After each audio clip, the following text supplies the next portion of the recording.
Hello and welcome to Buffy and the Art of Story. Today I'm talking about Season 1, Episode 3 of Angel in the Dark, where Spike comes to Los Angeles in search of a gem he's certain Angel has that makes vampires unkillable. If you are looking for episodes about Buffy the Vampire Slayer, you can find every episode from Welcome to the Hellmouth and the Harvest to the season finale chosen by scrolling back in this podcast feed, or you can find them on YouTube or on my author website at lisalilly.com. And there's more bonus Buffy content for members of my Patreon community at patreon.com/LisaMLilly. That's patreon.com/LISA, M as in Marie, LILLY. And I am Lisa M. Lilly, author of supernatural thrillers, traditional detective mysteries, and the Writing as a Second Career books for fiction writers. Along with recapping this Angel episode, today I'll look at how well its story structure works, its themes, its characters, how it expands or changes the Buffyverse, and where it ranks on a scale of 1 to 10. There will be no spoilers for Angel, but I do refer sometimes to what happened in Buffy the series. I'll try not to spoil anything too major, but if you're spoiler sensitive and haven't watched Buffy the Vampire Slayer all the way through yet, you may want to do that and come back. Okay, let's dive into the Hellmouth, or maybe just Los Angeles.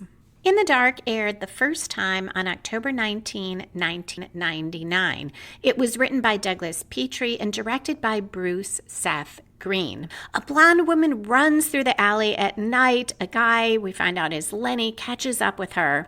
He accuses her of being with other men, says he's had it. He hits her. She's on the ground and he pulls a gun. He laughs when she says she'll scream. Who will hear her at night in L.A.? He's about to kill her when Angel intervenes. He beats up Lenny and knocks him out. The woman, Rachel, is grateful. It's clear from the dialogue that this was a way she and Angel devised to set Lenny up. And there's a reference to the police coming to take him away. From a rooftop in the dark, Spike watches and he narrates the scene in a comic way. How will I ever thank you? Angel's part is something like, I was once a badass vampire. Thanks to love and a curse, I'm now a fluffy puppy. And he ends with, now to the Angelmobile, away. I'm pretty sure that's the first time we hear that convertible called the Angelmobile, but it fits so well. Then Spike turns serious and in a deep villain voice says Angel has some surprises coming. The gem of Amara, a visit from his old pal Spike, and, quote, oh yeah, your gruesome, horrible death, end quote. And we go to credits.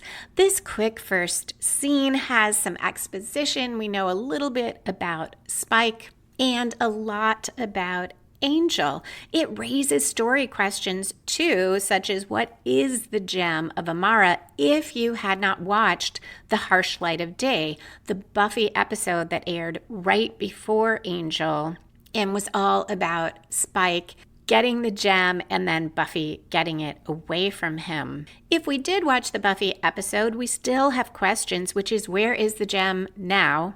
And of course, what will happen when Spike confronts Angel? Spike's plan to kill Angel sets off the main plot. So we got both an opening conflict with Rachel and Lenny to draw us into the story, and then that story spark that gets our plot going.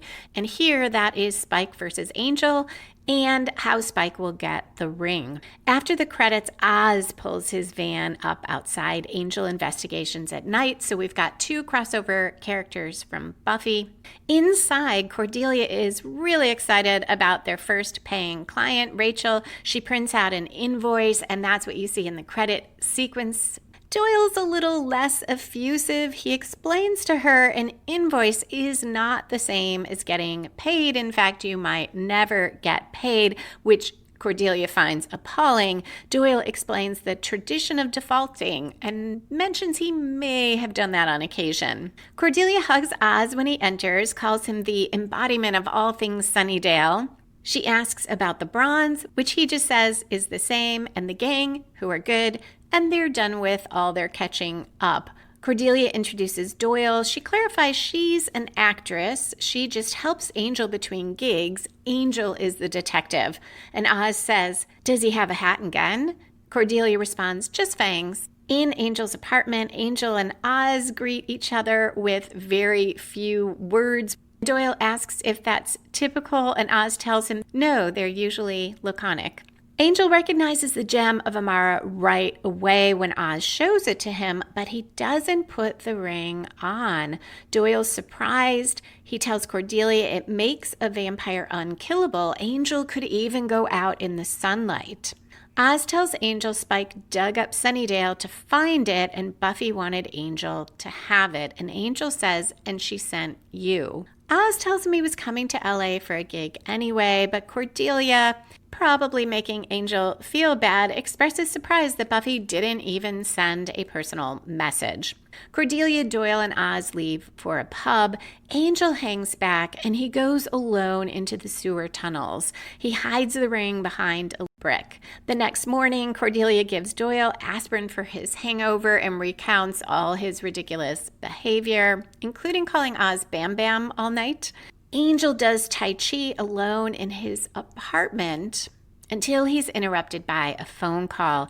Rachel, crying, tells him Lenny was let out on a technicality. She's very frightened. Angel promises to be right there. The scene cuts to him in the parking garage, again in the dark. So he's already been in the dark in his apartment while his friends are upstairs. Now he's in the parking garage. Spike ambushes him. They fight. Spike makes fun of the vampire detective. What's next? Vampire cowboy? Vampire ballerina? Angel taunts Spike. This is really his plan for getting the ring back, just to fight Angel. Spike clarifies he had a plan, but he got impatient. A little foreshadowing because it will turn out he does have a plan. Cordelia and Doyle rush in. Spike tells Cordelia she looks smashing, and he seems pretty genuine about it and asks if she lost weight. She's distracted for the moment and starts to talk about a great gym and how she did lose weight. It ends with Spike vowing he'll get the ring and taking off. Angel tells Cordelia and Doyle to go to Doyle's place and stay out of sight until Spike is gone. He's worried Spike will target Cordelia, especially because he knows her. At Doyle's apartment, Doyle calls some of his connections to ask about Spike, and a couple of them try to collect debts Doyle owes, which Cordelia overhears. Doyle asks her if Spike is really that dangerous and should he be sweating. Cordelia starts to reassure him, but ends up saying, "No, he's not so sweat." Rachel's relieved when Angel shows up. He suggests she could go to a shelter. She tells him she's afraid she'll decide to go back to Lenny, that half the time that's how they get together again, and it's always good for a while.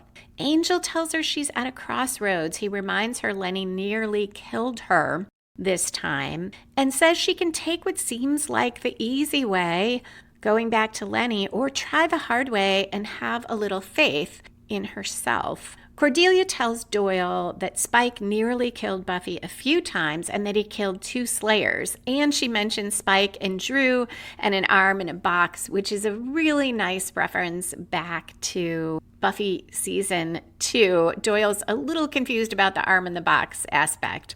Angel calls and Doyle gives him a tip to go see who I think is a demon, Manny the pig. Doyle says Manny volunteered that he knew nothing about Spike before Doyle mentioned Spike at all. And that reminds me of a story that my trial partner always tells. He had a client that he was representing for one crime, and the police came to my friend and said, "We want to talk to your client about a murder." So he goes to his client, who did not want to talk to the police. Big surprise. And he says, "The police want to talk to you about a murder." And the client says, "Is it a double murder?" And the lawyer says, "Yes." And the client says, "I know nothing about it." So very realistic writing here. The scene cuts to Angel. He's beating up some guys for information. Manny finally tells him Spike is out in the back, and he is out in the back. He's feeding on a woman, and he calls Angel a buzzkill. Angel tells the woman to run. I love this because my first thought was that it's a setup telling Angel Spike's in the back. I expected an ambush, but then we see Spike doing what we kind of think he might be doing, just feeding on someone.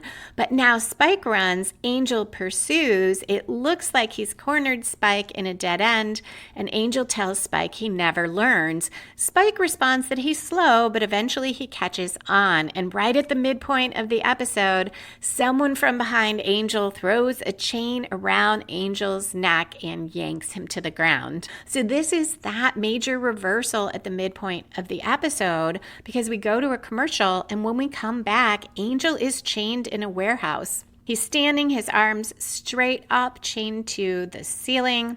Spike explains that Marcus, who has chained Angel, is an expert in torture. He will get the ring's location out of Angel. Marcus is kind of old-fashioned looking. He wears these wire-rimmed glasses and this old-style button-down shirt that looks very formal. He uses hot pokers to torture Angel and keeps playing an album of the same symphony over and over, which Spike also hates. He philosophizes while he works. Marcus says creatures with souls have something to lose and says, "What do you want, Angel?" Angel responds, "Are you going to torture me or just bore me to death?" Throughout, Marcus keeps asking what Angel wants and musing on aspects of vampire life. Angel calls Spike an idiot. Marcus is a vampire. What does Spike think Marcus will do when he learns where the ring is? Spike mocks Angel. He says, "Oh, good Lord, why didn't I think of, I don't know, I did." And he claims Marcus only cares about torture. It's an addiction. He believes Angel's is Slutty the Vampire Slayer, and he taunts Angel about how Buffy slept with the first lunkhead she saw, an allusion to the favorite Buffy boyfriend, right? Parker. Spike says the lunkhead used Buffy and treated her terribly, and Angel looks really sad throughout all this. It clearly affects him more deeply on an emotional level than the physical torture. Spike says Buffy's so cute when she's hurting. Angel answers that she's cuter when she's kicking Spike's ass, which I love. Spike leaves when Marcus starts the symphony again. He pauses outside when he hears Angel screaming and says, "Now that's music." Marcus talks about how vampires hate the light and the light hates them, and he shoots holes in the roof. Pinpoints of sunlight burn Angel whenever he moves, and he has to keep trying to twist away from them. Marcus tells him pain purifies. It burns everything away, makes people innocent like children, and he adds, "I like children." He says if Angel had the ring, he could walk in the sunlight again. Doesn't he want that? And he asks again what Angel wants. Cordelia and Doyle surprise Spike as he searches Angel's apartment for the ring. Cordelia has a crossbow trained on Spike, but Spike is not worried at all. When they ask where Angel is, he says, "Tall, caveman brow," and then tells them that Angel will die under torture before giving up the ring. So if they want to save their friend, they better find the ring and bring it to Spike before sundown. Marcus is still questioning Angel, and he's so focused on his work that Angel manages to get a shard of wood between his feet without Marcus seeing it. He lures Marcus in by speaking softly, and he says he wants forgiveness. Marcus says he knows and knows that Angel wants to earn it. That's why Marcus likes him. I'm thinking that is all probably true, that Angel does want that and Marcus does like Angel. It also foreshadows the choice Angel will make at the end of the episode. Marcus continues that if Angel tells him what he wants to know, Marcus promises Angel will be free.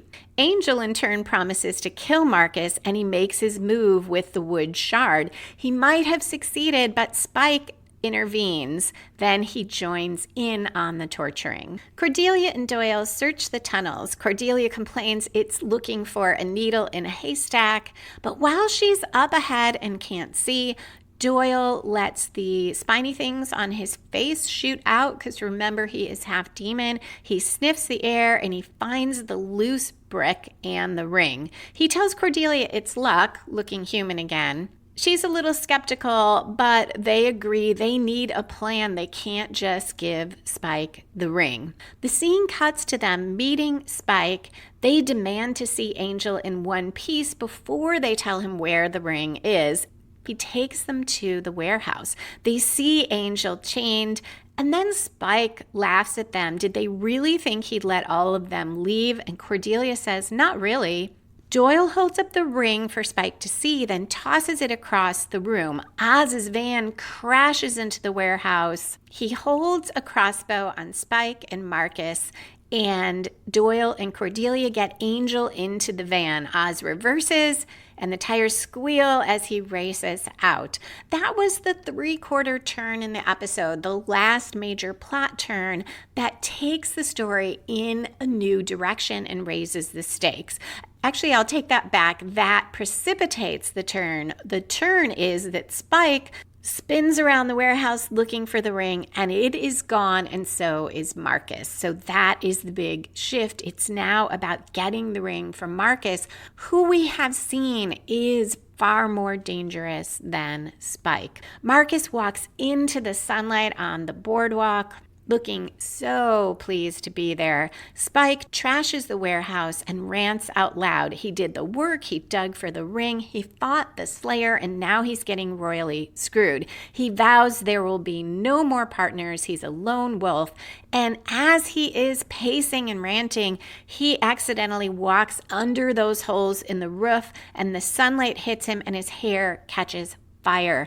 This is more foreshadowing, reminding us what happens to a vampire in the sunlight. And Spike says, I really hope they kill each other.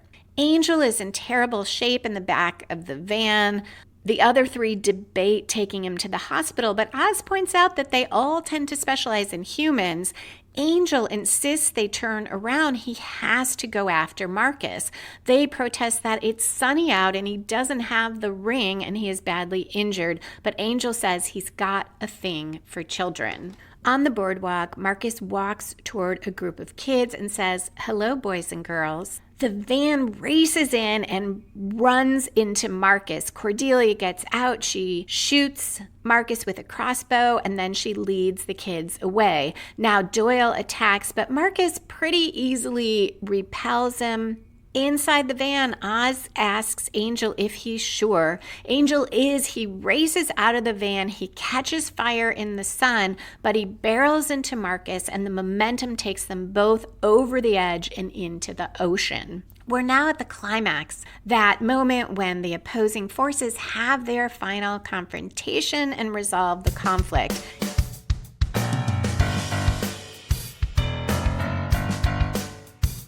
Last episode, you heard me talk about Ritual Zero Proof. Ritual Zero Proof crafts non-alcoholic spirits for people who want the flavor and complexity of traditional spirits like tequila, whiskey, rum, gin, and aperitif without the alcohol, maybe for one night or one weekend or all the time. Founded by passionate foodies, each product is made from natural ingredients, hand-picked to replicate the flavor and experience of their alcoholic counterparts.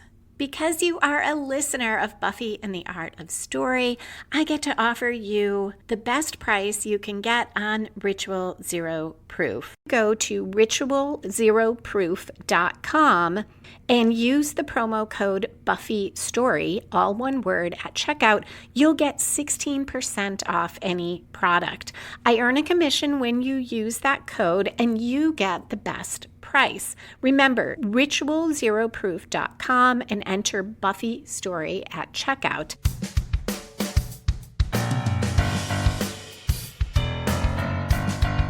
In the water under the boardwalk, so there is some shade, Angel and Marcus fight. Marcus says, what are you planning to do? Kill me? Angel says, after all, I promised.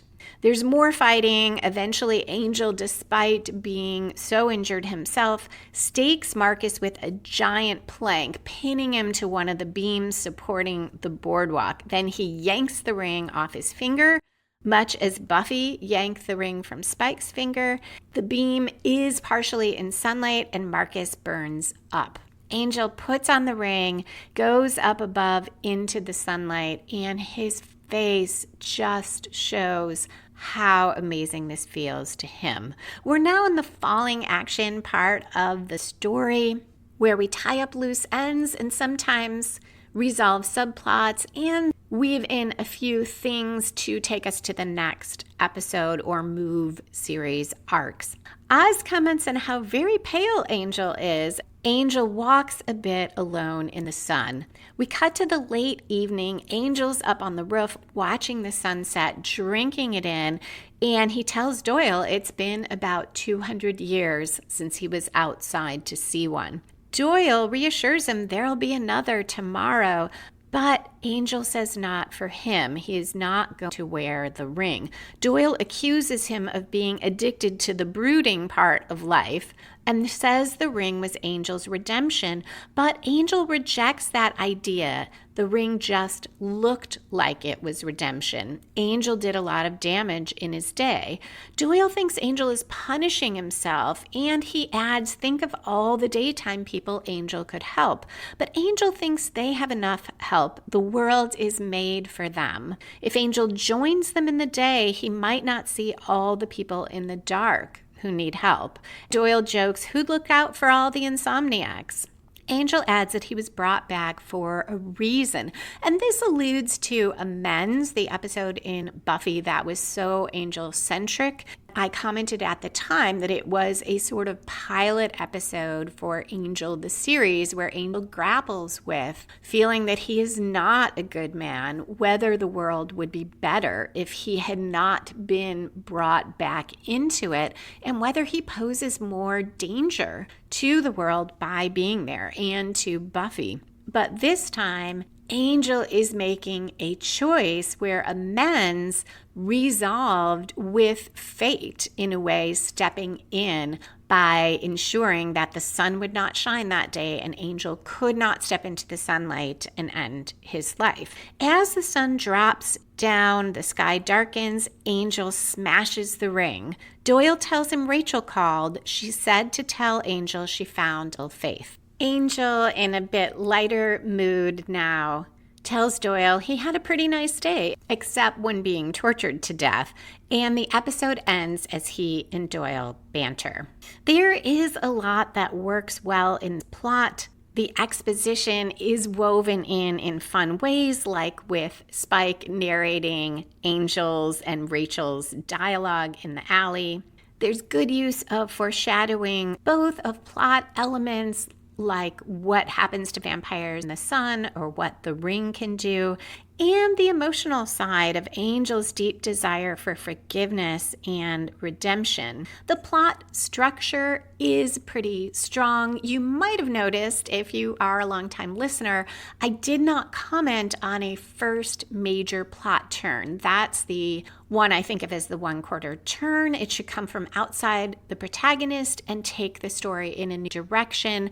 We don't exactly have a single strong first major plot turn here because we know from the beginning that Spike is in town, that he wants the ring, and that he will probably fight Angel to get it. So when he has that fight with Angel in the parking garage, doesn't really feel like there's anything new there, or when Doyle starts making calls to try to find Spike. So I don't think there is one specific moment that turns the story. It more progresses from that opening conflict and story spark toward that midpoint where we get that reversal, which is a bit of a surprise in the sense that we don't necessarily think Spike is going to get the better of Angel, but briefly he does. And Marcus is a much more formidable foe. And after that, we have a pretty traditional story structure, and the episode moves fast from beginning to end. One possible plot hole I noticed, and it's a lot to even call it a hole, one action I didn't understand. Doyle in the warehouse, when he holds up the ring and he tosses it, every time as I'm remembering the episode, I think it's a decoy ring, that he didn't toss the real one, which shows I obviously don't have in the forefront what happens in the rest of the episode. And I've got to think it's partly because I wonder, why did they bring the real ring? I can come up with some answers. One is it would be a big risk if Spike looked at it and immediately realized that was not the real ring. And they really needed that distraction of Spike and Marcus being focused on the ring rather than on them and Angel. So it's less a plot hole and more just something, the way my brain works, that I have to take a second to catch up and be like, oh, right, that really was the ring. And who knows, that might be intentional to add a bit of suspense so that until Marcus walks in the sun, we are thinking perhaps it was not really the gem of Amara. Moving on to the theme or point of this episode, there are a lot of recurring themes. They're not necessarily all the point of it. The main one is that question in the beginning when Lenny says to Rachel, who's going to hear her scream at night in LA? This is the question Angel answers at the end, and he answers it right then by appearing, but he chooses to continue his mission. And going back to structure, I do love that structure. We begin and end with that question, people who need help in the dark, and Angel choosing to help them. There are a lot of patterns of behavior in this episode. Lenny behaving abusively, we can tell right away this is a recurring way that he acts. Rachel saying she's afraid she will get back together with Lenny. Cordelia talks about Spike not being your sort of run-of-the-mill vampire, that he nearly killed Buffy a couple times and he killed 2 slayers. So this is something that Spike returns to again and again. And of course, his pattern of acting on instinct, he tries to go against that and make this plan with Marcus and have a partner, and it backfires on him, which reinforces his pattern of I'm better off just shooting from the hip and doing what I do. A larger pattern, one that turns the entire story, is what Angel points out to Spike. Marcus is a vampire. Why does Spike think that Marcus will not want the ring? And we see that whatever else Marcus wants, he does want to walk in the sunlight. Which makes me think part of the episode theme, in addition to that, who will help the people in the dark and Angel's choice, is can we act against our nature? Vampires have a nature. As Marcus says, they have rules. They can't go in the sun. The sun hates them. They hate the sun. And so it is a deep desire to be back in the sunlight. And can a vampire choose to act against that? And what does it take for that to happen? And some of that has to come down to what you deeply want. More than Angel wants to be in the sun, he wants to atone for what he has done in his life and do it by helping others. Themes of addiction are explored as well. What is an addiction and what isn't? Spike calls Marcus's need to torture an addiction. And I would agree from what we see. He also calls Angel's love for Buffy an addiction. Is that so? I understand Spike taunting Angel that way, but I don't think it is. Doyle accuses Angel of being addicted to the brooding side of life. Perhaps more accurate, we have seen Angel do a lot of brooding, though I do not think that's why he does what he does at the end. Another recurring concept is promises. Angel promises to be there for Rachel. Ultimately, he is. Marcus asks if Angel is planning to kill him at the end, and Angel says, after all, I promised. And not remarked on again, but Marcus promised Angel that he would be free if he told the location of the ring. Now, Angel never does, but the ring does appear and come into Marcus's hands. You could argue that Angel does become free because at the end, he is given the chance to walk in the sunlight. He won't be human, but he'll be far closer to it. He could walk in the world as if he were human and still keep all his vampire powers. That seems like tremendous freedom, but what Angel also gets is the freedom of choice, and he did not have that before. He didn't have a choice to not be bound by these rules of being a vampire. And of course, there are the themes of sunlight and darkness. The episode being titled In the Dark, there is a lot of Angel literally being in the dark, in the tunnels, in his apartment, at night after sunset, in the garage, and so many references to sunlight being used as torture. Angel's joy in the sun, Marcus's joy in the sun. This juxtaposition is key. All of those things make the episode more interesting than if we had Marcus torturing in some other way, or if we didn't have Angel's choice turning on, feeling like if he spent his days in the sunlight, he might not be as attuned to the dark and the people who need him there. Now let's talk about who are the compelling characters in this narrative.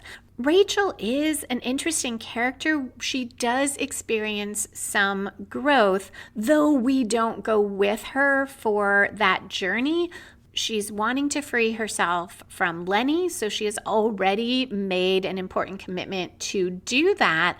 But she confides in Angel her fears, not just of Lenny, but of herself. Basically, that she will not be able to stick with that commitment, that she will go back to him. And she finds that faith in herself and does not. And to me, that makes her appearance in the credits, because she is there, more meaningful. Though what we see in the credits is her when Lenny is threatening her. For a character who has relatively little screen time, I find her compelling. It is always fun to see Oz. He's got his dry humor and his commentary on life and his deep compassion and concern, despite that he has such a peaceful or tranquil way of expressing himself. So Oz, always interesting. Cordelia, I enjoyed this episode. She doesn't get a lot to do, but I like that she's using the crossbow. And she and Doyle become closer. And Doyle takes a bit of a risk here too, which is interesting, by appearing as his demon self. Cordelia doesn't see him, and he does it so that she doesn't, but he's taking a risk that she might turn around. And that goes with that idea of what is the nature of each character. How much of Doyle's nature is his demon side? How does that fit with his human side? Angel is very intriguing in this episode, especially his reasons for destroying the ring. I can't help but wonder if some of it is that he fears being unkillable. Essentially, the reason that in amends he was going to step in the sunlight and let himself die, because he feared the danger he posed to others and to Buffy, and having a ring that makes him unkillable would amp up that danger considerably. But Angel doesn't talk about that, which makes me wonder, has he come to terms with that? He is more confident in who he is? Or could it be that we've seen that, yes, the ring renders the wearer unkillable, but he knows that Buffy got it away from Spike. He got it away from Marcus. So it's not a guarantee. It's not that there is no way to stop a vampire who has the ring. I'm always interested in Spike. We don't see him necessarily grow or change here. Yes, he tries having a partner and it doesn't work, but essentially Spike is Spike throughout. He's funny, he's irreverent, and he struggles. He is a formidable vampire in Buffy, but as he says in one of the episodes, planning isn't really his forte. So it is interesting to see him try that, but it's not a particularly fascinating arc for him. Which brings me to Marcus.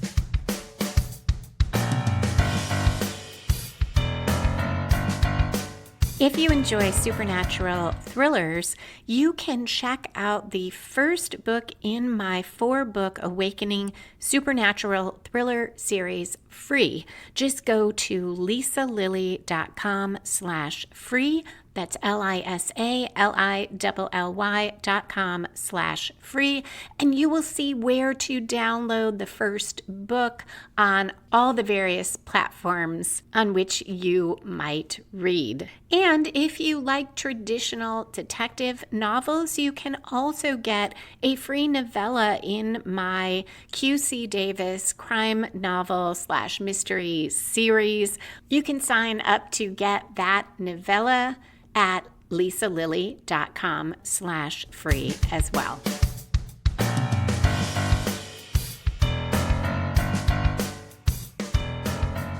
In a way, Spike is the villain of this episode. He is the main antagonist because he orchestrates everything, yet Marcus is who we see as the more dangerous foe, more dangerous to Angel, more dangerous with the ring. And I don't find Marcus very interesting. He's too much of a one-dimensional villain for me. His fascination with torture, the fact that he wants to go after children, those are horrible, horrible things. And so we see why Angel is motivated, despite that you would think it will lead to his death, is motivated to get that ring back from Marcus. I absolutely buy that. So Marcus's character works from a plot perspective, but I just don't care about Marcus in any way. I'm not intrigued. He does this philosophizing about what does it mean to be a vampire? What does Angel want? But I am just not engaged with any of that. And that's why overall, I don't find the characters as a whole all that compelling. Angel's very intriguing, the choices he makes. But beyond that, there isn't really enough movement for any of the characters for me to be that into them. And Marcus especially just does not make me want to go back and watch this episode again. Returning to Angel making a choice at the end, that very much fits in the Buffyverse. So when we look at world building, does this episode of Angel expand or change or remain consistent with the Buffyverse? As to choice, it really does. It resonates with those themes because so often Buffy is about choice and not necessarily having good choices, and the importance of a character making advertent choices, which is what makes characters interesting. And that may be why Angel's story is the most compelling in this, because he is the one who is faced with a significant choice. And sure, Marcus, I guess, makes choices. I mean, he does. He makes a choice to work with Spike, to double-cross Spike, to go after those children. But those all feel like things that there was no way Marcus was going to do anything else. Likewise, Spike, he was going to come after Angel. Yeah, he altered his means using a partner, but this is what Spike was going to do. Angel, on the other hand, had a real moral dilemma that challenged who he was, what his values were, and how he best expected to carry them out. The episode is consistent with the Buffyverse. Again, when it starts with a blonde woman in trouble, but subverts that. First, she is in trouble, but she has arranged in advance to lure Lenny there so that Angel can stop Lenny and the police can be called. Now, that part doesn't work out so well. We don't know what happens to Lenny. The police part, but it works out in that Angel does stop Lenny from killing her, and it does lead to her getting away from Lenny. On the other hand, Buffy as a show is all about subverting that expectation. The blonde girl in the alley who turns out to be a monster fighter rather than the victim, or Darla in the first episode, the first scene, seeming like she's going to be the victim and turning out to be a predator. Beyond that, Buffy as a show does not trade a lot in here's the blonde girl afraid and cringing in an alley, and Angel as a show so far does start out with that in the stories. I like that it's subverted, but I'm not sure how I feel about re-showing that trope 3 episodes in a row, despite that we turn it around. In the Dark fits with the Buffyverse in another way, which is the strength of having friends and allies, because Angel, he tries to get Cordelia and Doyle out of the way. He tells them basically to hide until Spike is gone, and they do not listen, and they come after him and save him. It seems fairly likely that Angel would have ended up tortured to death had they not come after him. The vampire rules in this episode are very consistent with Buffy, the general rules about sunlight, as well as the gem of Amara lore, because Angel recognizes the gem right away and knew all about it. Doyle, a demon, half demon, knows all about it. Spike knew all about it and hunted for it.